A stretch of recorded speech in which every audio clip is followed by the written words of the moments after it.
बिस्मिल्लाहिर्रहमानिर्रहीम। अस्सलाम वालेकुम नाज़रीन। कोरोना वायरस से बचने के लिए वेल ग्रो न्यूट्रास्यूटिकल कंपनी की जानिब से सत्याना बंगला की एक फार्मेसी पर सैनिटाइज़र्स और फेस मास्क तकसीम करने की तकरीब का इनेकाद किया गया।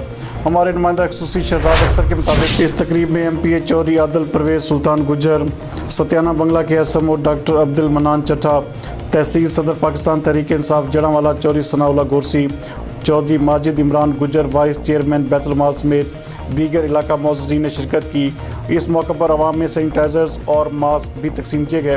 नाज़रीन, आपको एक बात भी बताते चलें कि कोरोना वायरस से बचाव के लिए वेल ग्रो न्यूट्रास्यूटिकल कंपनी की जानिब से सत्याना बंगला की एक फार्मेसी पर सैनिटाइज़र्स और फेस मास्क तकसीम करने की तकरीब का इनेकाद हुआ, जिसमें MP चौधरी आदिल परवेज सुल्तान गुजर, सत्याना बंगला के SMO डॉक्टर अब्दुल मनान चट्टा, तहसील सदर PTI जड़ांवाला चौधरी सनाउल्ला गोरसी, चौधरी माजिद इमरान गुजर, वाइस चेयरमैन बैतुल माल समेत दीगर इलाका मौजूदीन ने शिरकत की और आवाम में सैनिटाइज़र्स और फेस मास्क तकसीम किए गए।